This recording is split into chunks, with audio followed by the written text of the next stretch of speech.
Hi friends, இன்றைக்கி நீங்கள் பார்க்க போகிற இந்த வீடியோ கொஞ்சம் வித்தியாசமாகவும் ரொம்ப சுவாரஸ்யமாகவும் இருக்கும். என்னோடய கிராமத்து வீடியோலாம் பார்த்த என்னோடய ஃப்ரெண்ட்ஸ் நிறையா பேர், நீ மட்டும் எப்போ பார்த்தாலும் போகிற, எங்களையும் அங்கெல்லாம் கூட்டிகிட்டு போகக்கூடாதா அப்படின்னு கேட்டதுனால கொஞ்ச நாள் முன்னாடி நாங்கள் ஒரு 10 பேர் சேர்ந்து கும்பகோணத்துக்கு போனோம்.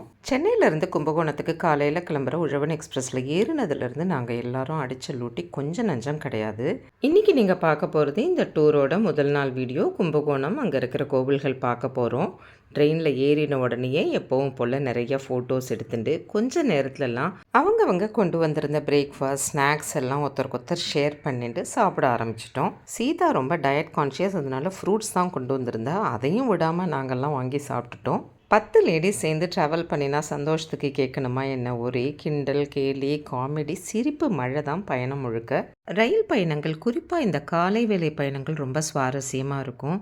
நிறைய ஊர்களை பார்க்கலாம், வித்தியாசமான மனிதர்கள், சுவாரஸ்யமான உரையாடல்கள், வம்பு பேச்சுக்கள் அப்படின்னு டைம் போகிறதே தெரியாது.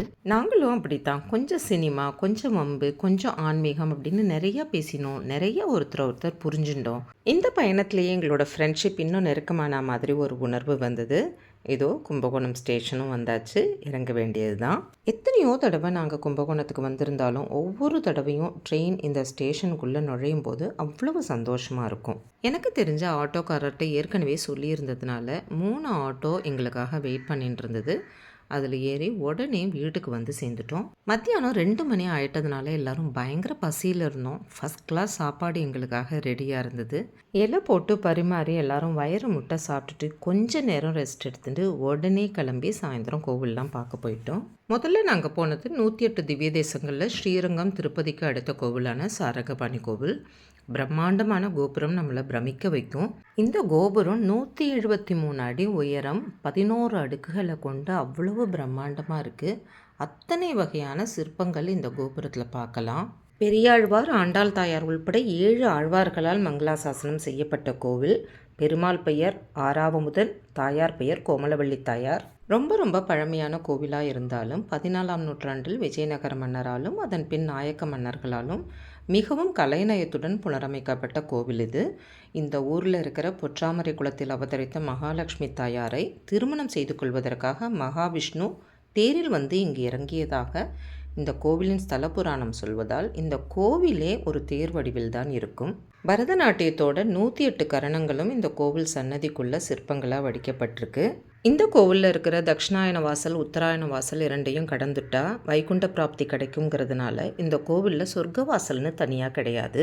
இந்த கோவிலில் நல்ல தரிசனத்தை முடிச்சுட்டு இங்கேருந்து நேராக கிளம்பி கும்பகோணம் கடத்தெருவில் இருக்கிற ராமசுவாமி கோவிலுக்கு போனோம். இந்த கடத்தெருவிலேயே வலது கை பக்கம் திரும்பினா கும்பேஸ்வரன் கோவிலுக்கு போகலாம். இப்போ நம்ம ராமசுவாமி கோவிலுக்கு நேராக போகிறோம். கும்பகோணத்துக்கு வரவங்க யாராக இருந்தாலும் அவசியம் இந்த கோவிலுக்கு வந்தே ஆகணும். இந்த கோவிலில் இருக்கிற சிற்பங்களோட அழகை சொல்லி முடியாது.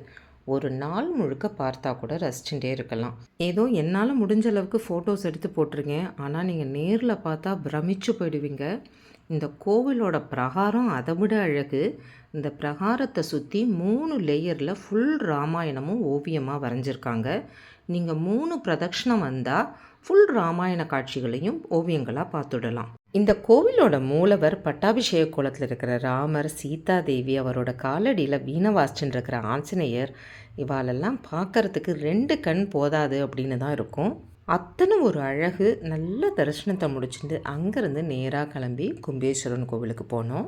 இப்போ சமீபத்தில் தான் கும்பாபிஷேகம் ஆனதுனால கோவில் ரொம்ப நீட்டாக அழகாக இருந்தது. அங்கே இருக்கிற யானை மங்களம் என்னோடய ஃபேவரெட்.